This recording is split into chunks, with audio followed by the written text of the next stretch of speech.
Hi, I'm Brandon.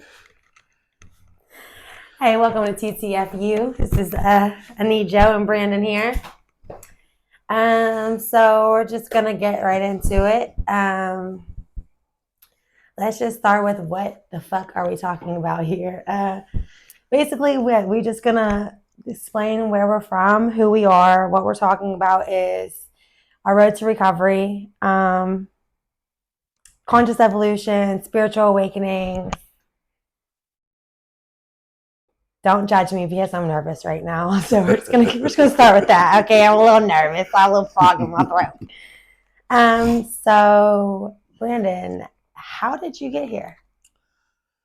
How did I get where I'm at in life? Yeah, where are you from? And what's up with you? Who are you? Let's tell our listeners who I'm we are. Brandon. I'm come from Lubbock, Texas.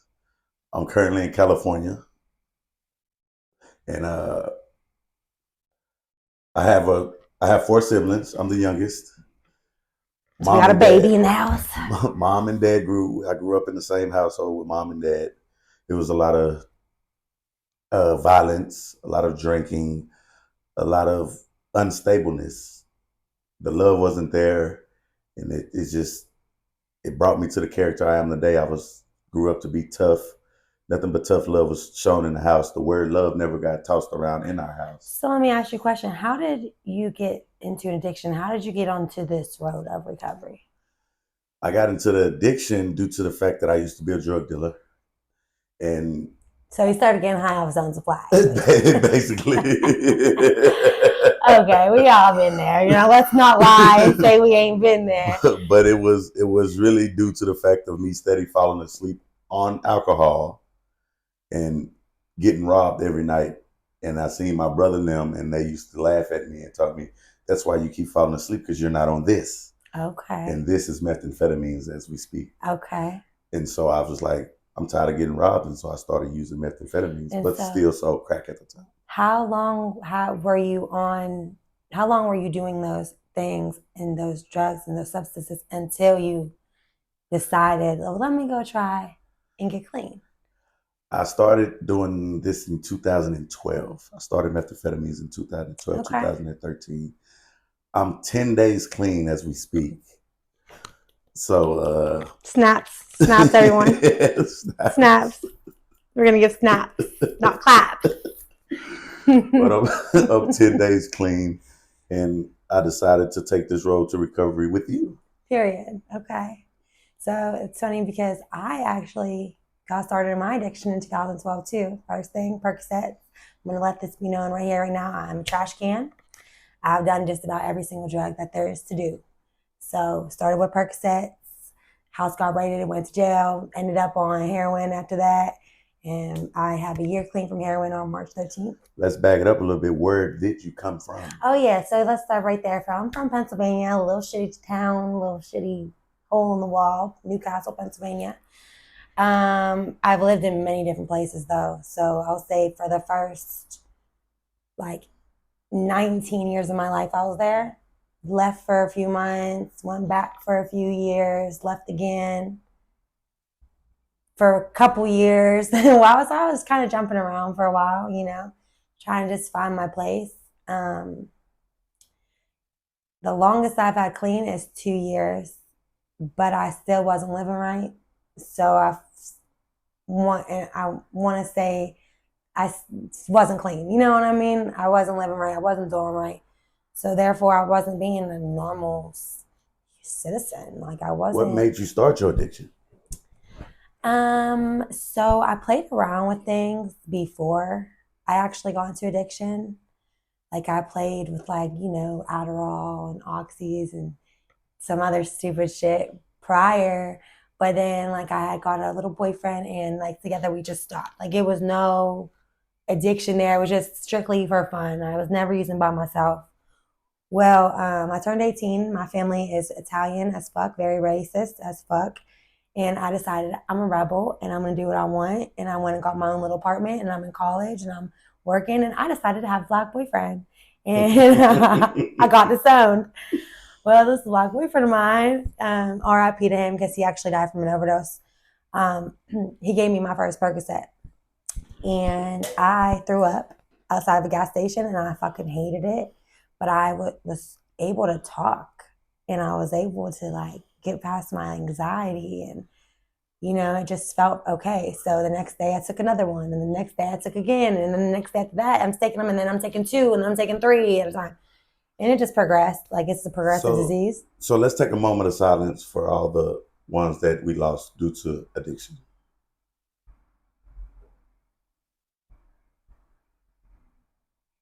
Period. Yeah, for real. Because I feel like I've seen too many people lose their lives, either dead or in jail for a very long time, all of the rest of their youth to this disease. And it's just nothing really to play with.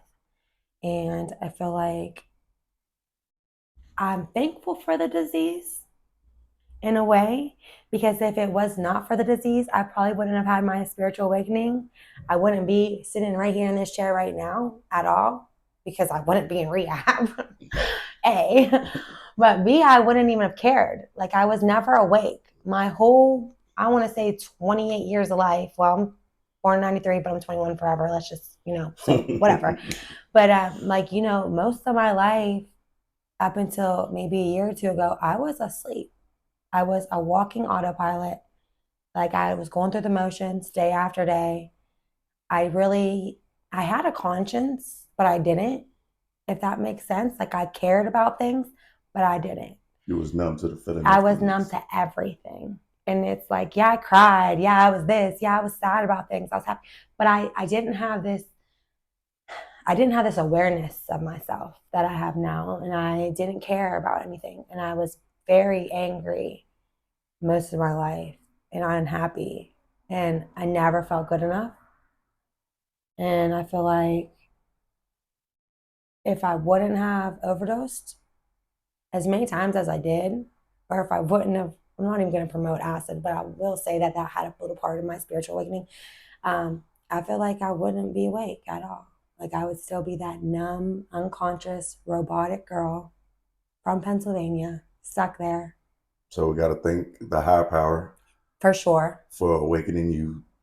Period. To think better, to know better, to do better. Period. And with my situation is that my dad was on drugs. He was on crack cocaine. They drunk every day.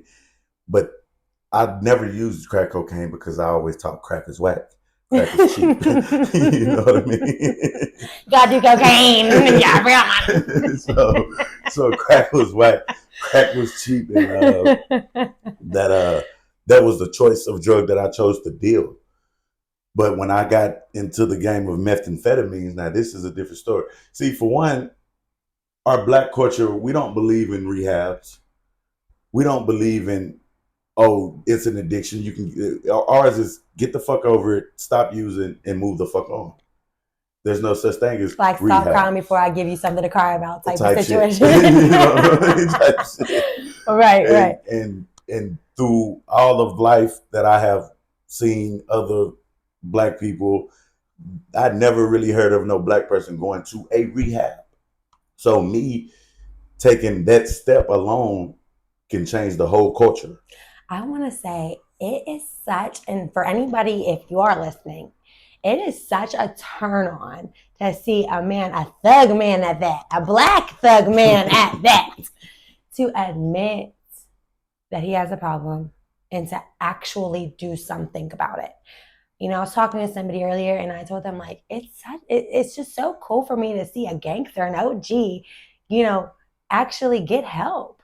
Because I feel like for women, it's kind of almost, I don't want to say easier because it's not easy for anybody. Right. But, we kind of are expected to be in rehabs. You know what I mean? Like, oh, yeah, that girl's getting high. You know what I'm saying? Look at her. Let's get her help. Yeah, let's get her help. But the men, it's like, no, they don't know. You don't ever see somebody look at a man and say, he needs to go to get help. No, they just throw you guys in jail or throw you the fuck away. And it's like, we got to change somewhere. Some point in time, we have to change the cycle. Definitely. And it starts with you. It starts with me. It starts with we, us. This story within us, it came to a road. It came to a path that we had to make. It came to a choice we had to make, I should say, because we was doing hot rails. Me and her let's just be all the way blunt with it. We was doing hot rails. We was high as fuck. And she sat me down and she said, Smoke. Which is his name that we no longer call him. We no longer go by Smoke, but y'all will hear more about Smoke in the documentary. But we definitely came to a conclusion where we was in a situation where we was at a crossroads within life. We was going to take this path or this path. This path was incarceration, death, and more addiction. And this path was get your shit together, be a successful person. This path is get your shit together. Yes.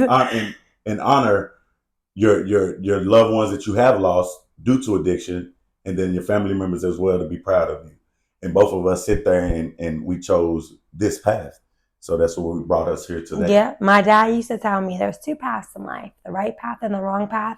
And for the longest time, I just thought, well, I'm already on the wrong path. I can't get off of it now. It's just two paths. What am I going to do? But I just want to let everyone know there's always that you can always turn and choose a new path. You're not stuck. So never think that you're stuck, because you're not stuck.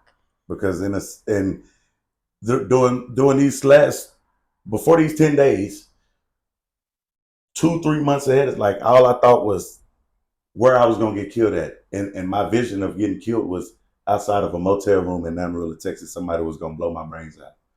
And that alone made me, and I was thinking this every day. These thoughts came to my mind every day. And then I knew that I had to make a change. And God brought us within the path of each other through a mutual friend, Kaylin Anderson. Shout out to KK. He'll be on here eventually, but hey, KK, right now we is not on good terms. No, I'm playing. I love you. Okay. Through the path with him, we was able to connect and become good friends and go forward with our situation together. We was getting high together. Now we're on the road to sobriety together.